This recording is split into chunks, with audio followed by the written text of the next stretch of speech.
Hello friends, வணக்கம். நான் ஃப்ரெண்டை பேசுகிறேன். எப்படி இருக்கீங்க? நல்லா இருக்கீங்களா? ஓகே ஃப்ரெண்ட்ஸ், இந்த நாள் கொடுத்த தேவனுக்கு நன்றி செலுத்திப்போம். நம்ம நிற்பதும் நிர்மூலமாகாமல் இருப்பதும் தேவனின் சித்தம் சொல்லலாம். எத்தனையோ பேருக்கு கிடைக்காத ஸ்லாக்கியங்கள் ஈவா இலவசமாக தேவன் நம்மளுக்கு கொடுத்துருக்குறாரு. என்ன அப்படின்னு பார்த்தீங்கன்னா, நேற்று இருந்த பேர் எத்தனையோ பேர் இன்றைக்கி இல்லை. இந்த ஒரு நாளை காணிச்ச தேவனுக்கு நன்றி செலுத்திப்போம். சரிங்களா? அதாவது எவ்வளோ பிரச்சனைகள் வந்தாலும், எவ்வளோ பாடுகள் வந்தாலும், அதன் மத்தியில் நம்ம நடந்தாலும் நமக்கு சந்தோஷத்தையும் சமாதானத்தையும் கொடுக்குறதான் நம்ம கூட இருக்கிறாரு. எந்த நேரத்துலையுமே எது வேணாலும் நடக்கலாம் அப்படிங்கிற நிலைமையில் எதை பற்றியும் கவலைப்படாதீங்க. அதாவது நாளை குறித்து கவலைப்படாதுன்னு சொல்லியிருக்காங்க. அதனால் எது நடந்ததோ நடக்கட்டும், எல்லாத்தையும் ஃபேஸ் பண்ணுறதுக்கான பலம் நமக்கு இருக்குது. சரிங்களா?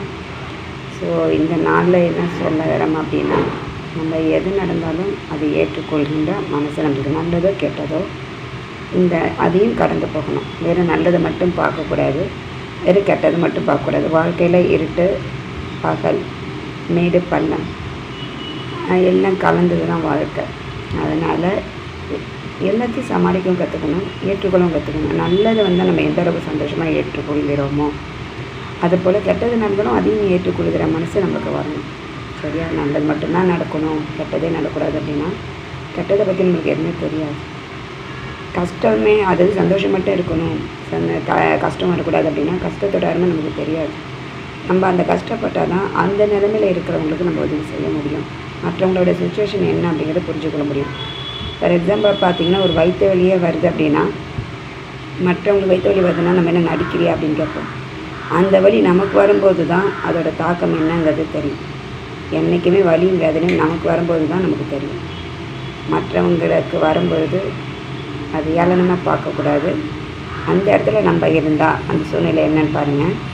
சில சமயங்களில் சில நேரங்களில் கொடுத்து வாக்க காப்பாற்ற முடியாமல் போகிறதுக்கு காரணம் அவர்களோட சூழ்நிலை மாறலாம். அதுக்காக நம்மளை ஏமாற்றிட்டாங்க அப்படிங்கிறது நம்ம எக்காரணத்தை கொண்டு எடுக்கக்கூடாது. நம்ம சில நேரத்தில் நம்மளோட கொடுத்த வாக்க காப்பாற்ற முடியல அப்படின்னா நம்ம யாரையும் ஏமாற்றலை, நம்மளோட சூழ்நிலைகள் மாறுது அப்படிங்கிறது தான். ஓகேவா? உன்னை நேசிப்பது போல் பிறரையும் நேசி அப்படின்னு சொல்லியிருக்காங்க. அதுபோல் தான் நம்மளோட சுச்சுவேஷன் எப்படின்றதையும் மற்றவங்க அந்த இடத்துல இருக்கிறாங்க அப்படின்னா அந்த இடத்துல நம்ம இருந்தால் அந்த நிலைமை என்னங்கிறது எனக்கு புரிஞ்சுக்கணும். ஓகேவா? எதுக்கும் கோவப்படாதீங்க, அதிகமாக அழுவாதீங்க. ஓகேவா? எல்லா நிலைமையும் நம்ம மாறும். இந்த நாளை பொறுத்து அவனுக்கு நம்ம செலுத்தணும். Okay, bye take care friends.